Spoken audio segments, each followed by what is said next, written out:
Olá, vamos falar um pouco, nesse módulo ainda, sobre o impacto da dor aguda. Muito importante que a gente entenda que a dor aguda, nós já falamos aqui um pouco da fisiopatologia, vocês já sabem, mas a dor aguda é de recorrência universal, né? Muito frequente, independente da área em que você atue, seja a nível ambulatorial, seja a nível hospitalar. Ela é compreendida em muito das situações no nosso dia a dia. A prevalência dela varia muito de acordo com a população estudada, mas gira de torno de 8 a 14% na população em geral. As dores agudas mais frequentes são as dores na região lombar, as lombalgias, nas dores pélvicas, articulares e nos quadris. Dentro do ambiente hospitalar, a dor aguda mais comum e mais frequente é a dor aguda pós-operatório. Óbvio, né? Existe uma lesão. Nós vimos isso dentro da fisiopatologia da dor. E ela pode se manifestar de uma maneira caracteristicamente muito intensa, prevalecendo em torno de 40%, 60% dos casos dos pacientes pós-cirúrgicos, independente do porte cirúrgico, seja uma cirurgia de baixa, média ou grande complexidade. Mais comumente presente nas cirurgias torácicas, abdominais, renais e ortopédicas. Então, veja, a dor aguda, ela acomete uma população, seja ambulatorialmente ou seja dentro do ambiente hospitalar.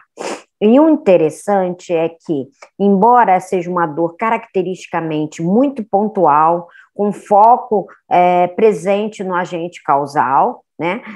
Na maioria das vezes, as pessoas relatam uma intensidade moderada até intensa, comprometendo, vocês vão ver aqui por diante, comprometendo seriamente a sua recuperação. A dor aguda a dor aguda é muitas vezes subvalorizada, subdiagnosticada e, consequentemente, negligenciada no seu tratamento. Isso é muito frequente, pacientes dentro do ambiente hospitalar sofrendo de dor aguda. Veja, a nossa realidade é muito comum a gente presenciar isso. Embora esses dados aqui mencionados são referentes à população fora do Brasil, mas a gente pode transpor isso para a nossa realidade com tamanha certeza de que não deve ser diferente. Bom, a dor aguda pós-operatória, que eu quero explorar um pouquinho mais, né? Ela está presente, né, dentro de milhares de anos atrás, séculos atrás, né? Aqui mostra um quadro reproduzido por esse pintor tão famoso, uma cena onde é mostrada, as pessoas estão observando a cirurgia com anestesia geral pelo éter em 1846, né? Por que isso, né? Eu trazendo essa contextualização, porque embora a dor pós-operatória, cirurgia, né, com todos os avanços que nós obtivemos durante todos esses anos, ainda percebemos que a dor pós-cirúrgica é uma dor, muitas vezes, mal manejada na prática clínica. Antigamente, a abordagem da dor pós-operatória, né, até porque não sabíamos muita coisa, era imaginar aceitar que a dor era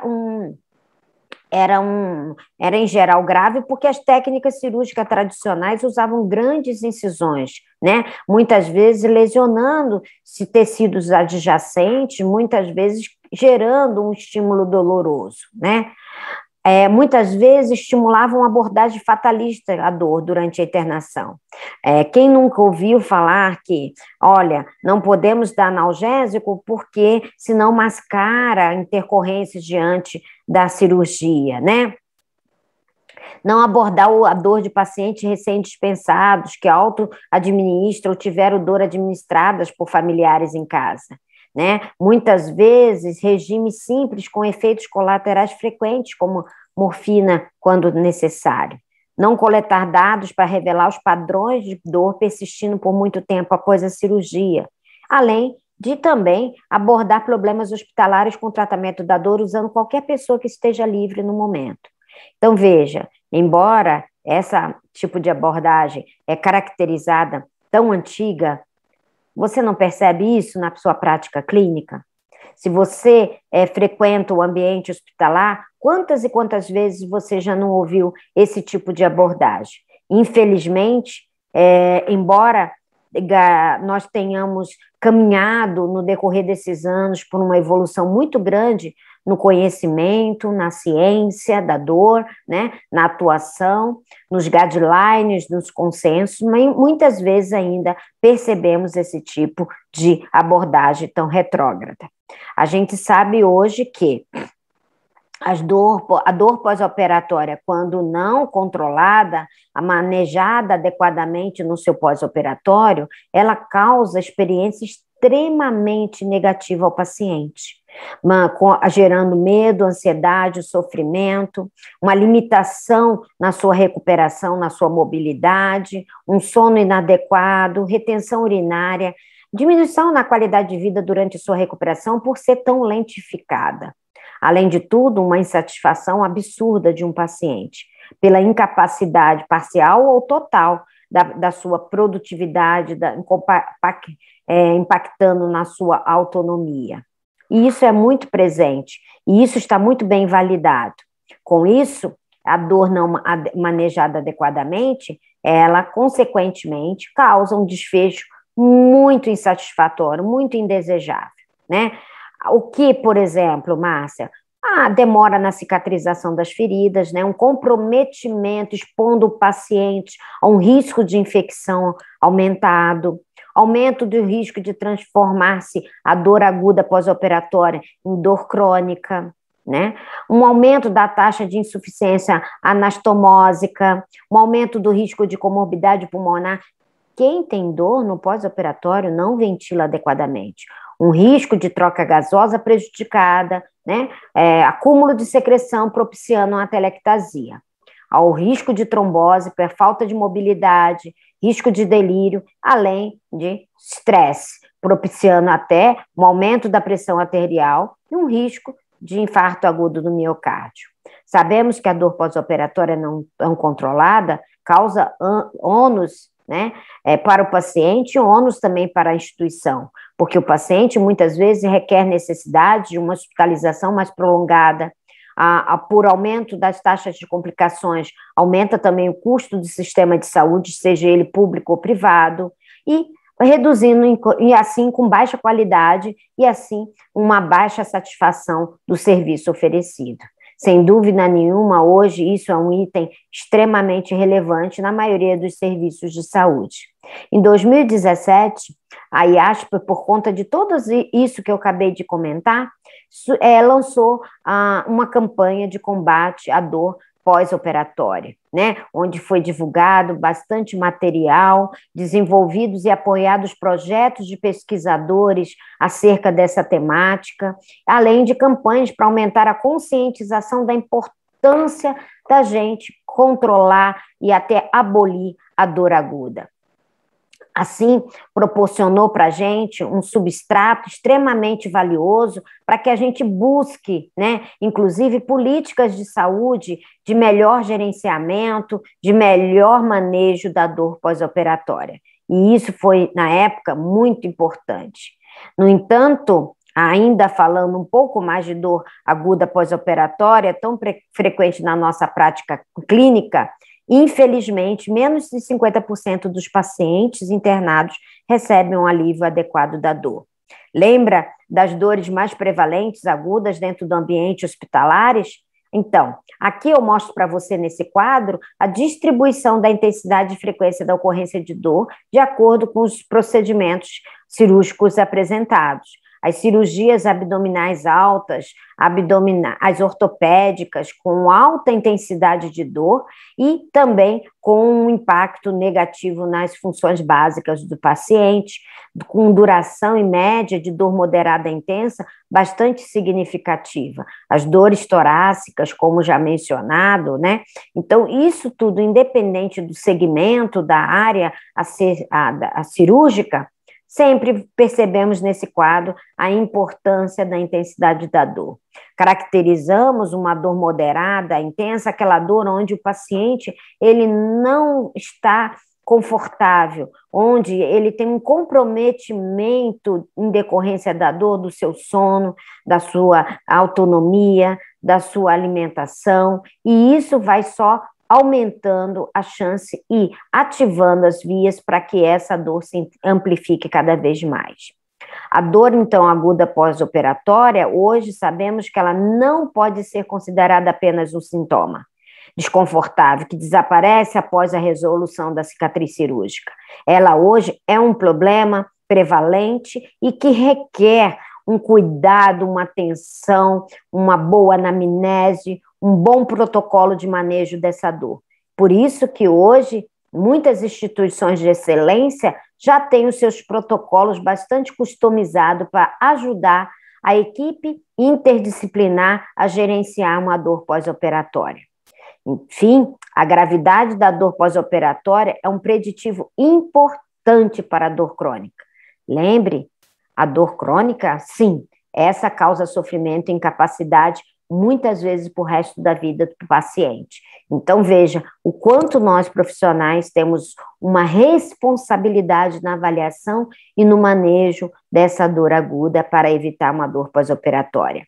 Muitas vezes percebemos, inclusive, que essa dor aguda é causa importante de readmissão hospitalar, né, ao serviço, porque quando, diante da dor mal manejada em domicílio, ou seja, após alta hospitalar do paciente, percebemos o quanto que esse paciente requer readmissão para manejo da dor, impactando e significando importante deficiência do serviço de saúde, porque provavelmente essa dor não foi valorizada. Dores, muitas vezes recorrentes, propiciam e ativam as vias de dor intensa, muitas vezes dores persistentes. Aqui mostrou, né, o manejo da dor do paciente após procedimento cirúrgico na sala de recuperação pós-anestésica. Foi um trabalho, inclusive, publicado, na qual eu, junto com as colegas da recuperação pós-anestésica, nós ganhamos um prêmio da Sociedade Brasileira de Estudo da Dor. Por quê? Porque foi identificado pacientes saindo com dores intensas e insuportáveis, gerando um impacto muito negativo, né? Quando saía do centro cirúrgico e chegava no quarto, e isso gerou uma análise, né, com algumas ferramentas de qualidade, definindo assim, então, que para o paciente sair da recuperação pós-anestésica, ele teria que estar com a sua dor controlada. E essa dor de intensidade teria que estar abaixo de 4, senão ele não sairia. É um indicador que foi instituído a partir desse trabalho, né?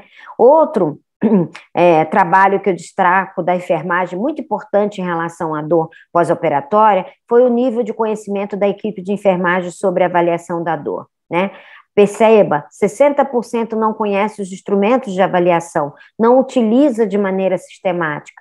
Ouça, se a gente não identifica aquilo, não conseguimos valorizar e utilizar ferramentas que hoje estão bem validadas para identificar, diagnosticar e avaliar adequadamente a dor do nosso paciente, nada vai acontecer a partir daí.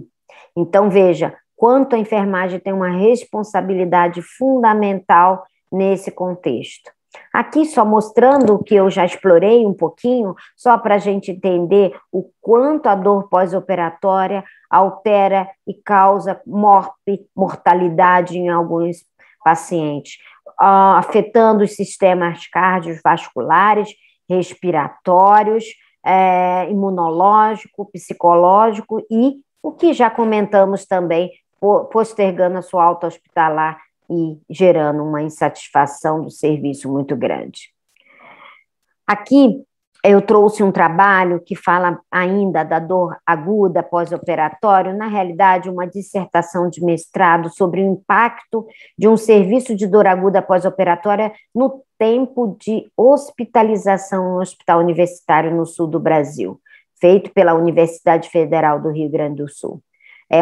Foi uma coorte retrospectiva que incluiu 1.011 pacientes com idade superior a 18 anos, de ambos os sexos, submetidos à cirurgia eletiva de grande porte, né, como as torácicas, as proctológicas, né, inclusive com abertura da cavidade abdominal, e as cirurgias ortopédicas, como prótese de joelho e quadril.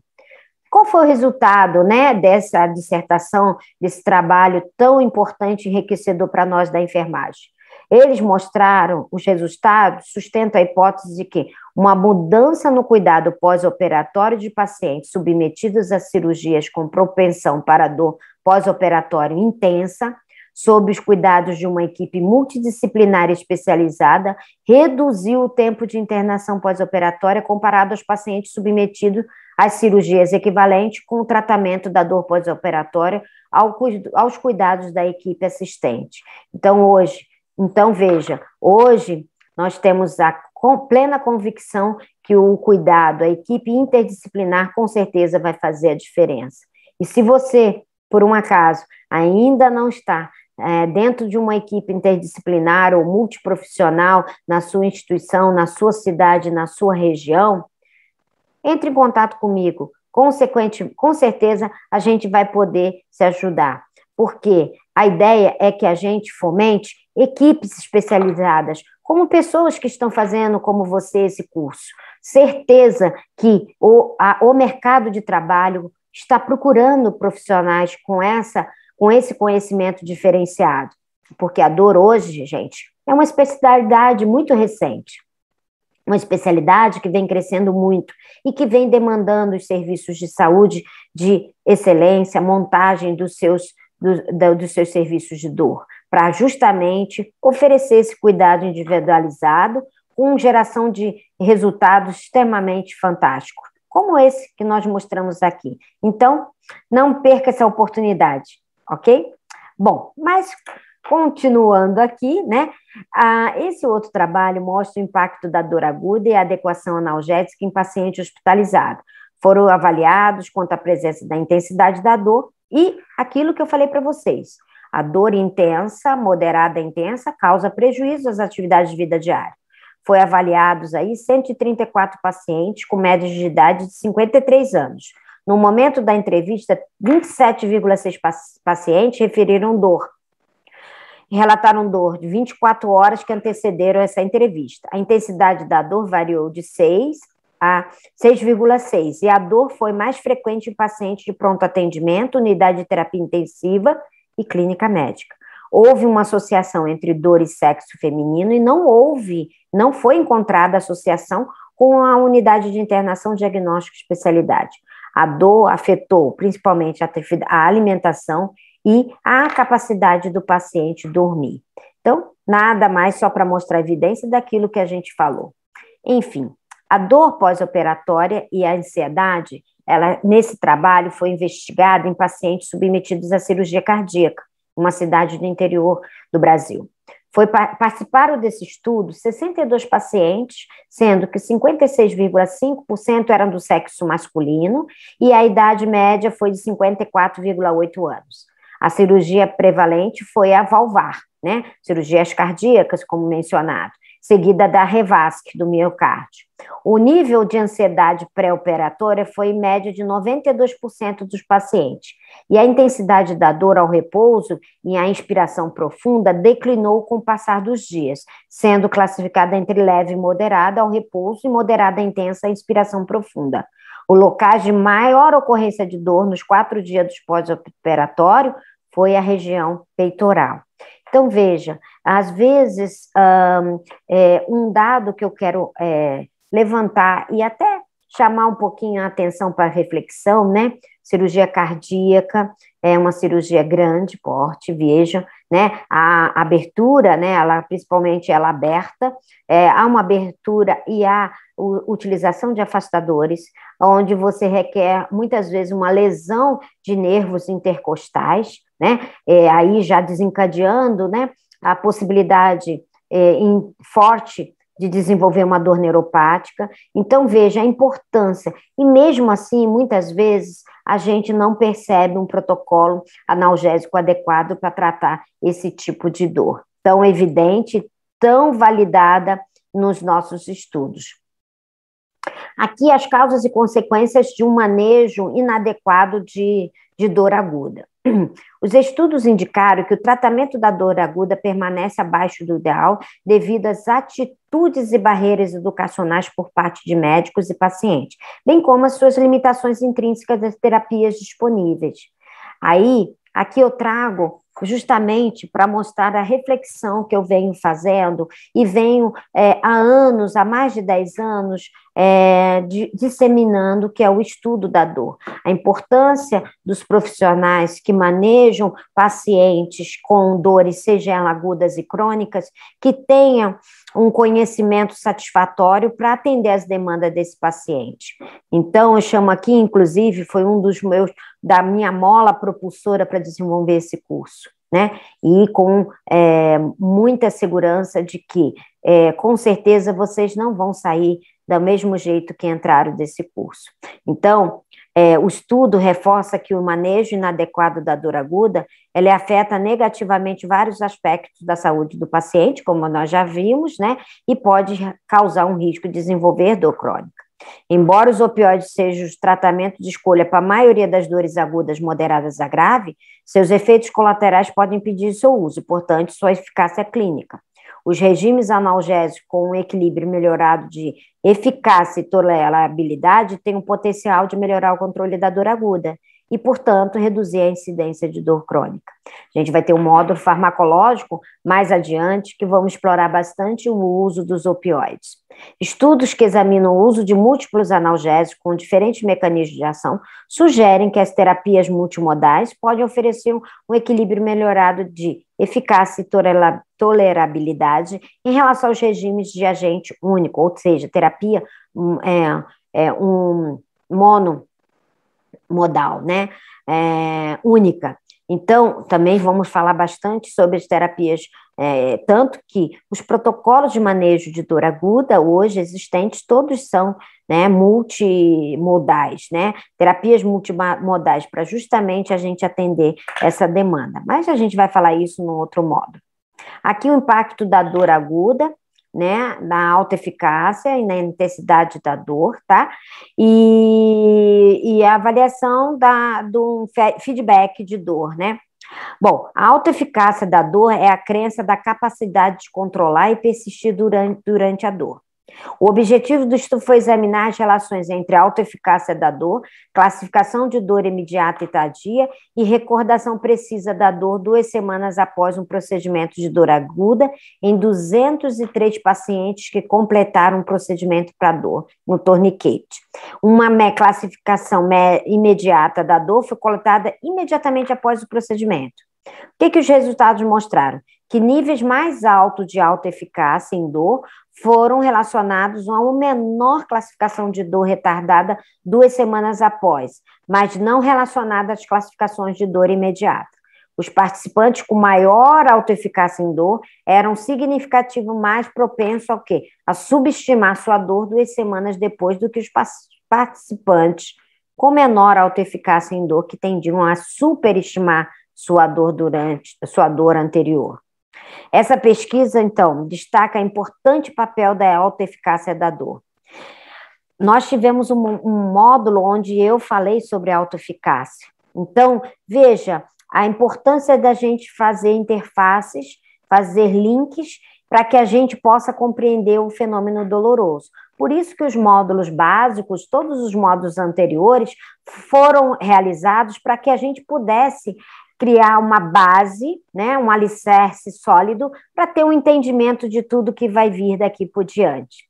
Veja, os prestadores de cuidados de saúde, cuidadores, eles devem considerar a autoeficácia da dor do paciente ao interpretar os relatos de dor, especialmente quando esses relatos lembram a dor passada. As experiências passadas fazem a modular o paciente, modular a dor para mais ou para menos. Por isso que é importante a gente valorizar muito as dores agudas e tentar, junto com o paciente, seja ela de qualquer origem, aboli-la, porque isso pode trazer consequências futuras, sérias e traumáticas para o paciente. Enfim, eu gostaria que vocês, mesmo às vezes se tratando de uma dor aguda, um problema simples, às vezes uma cólica renal, às vezes uma dor de dente, às vezes a dor do parto, às vezes a dor do infarto, sabemos que são dores agudas, prevalentes no nosso dia a dia, ou até mesmo uma dor pós-operatória, independente disso, que a gente tenha como objetivo diminuir e abolir e realmente sanar essa dor aguda, por tudo que foi falado até então. Então, não é por ser uma dor aguda que ela não deve ser desvalorizada. Devemos ter uma atenção muito especial, porque hoje isso realmente faz toda a diferença. E muitas das vezes nós não percebemos os profissionais de saúde engajados com essa preocupação e nem sequer de avaliação, quanto mais de tratamento. Então, eu peço que vocês atentem e fiquem bastante interessados, explore muito a dor aguda do seu paciente. Eu tenho certeza, quando a gente avalia de uma forma exemplar, cuidadosa, né, valorizando os detalhes que o paciente pode nos mostrar, consequentemente faremos a diferença na vida dele. Então, todas as dores doem. Não diminui a dor do outro, né? Não queira adivinhar a dor do outro, ou não subestime a dor do outro, ok? Obrigada mais uma vez pela atenção, pela audiência, pelo apoio e incentivo, e vamos seguir no nosso curso, que tem muito mais coisas legais por aí. Muito obrigada e até a próxima aula.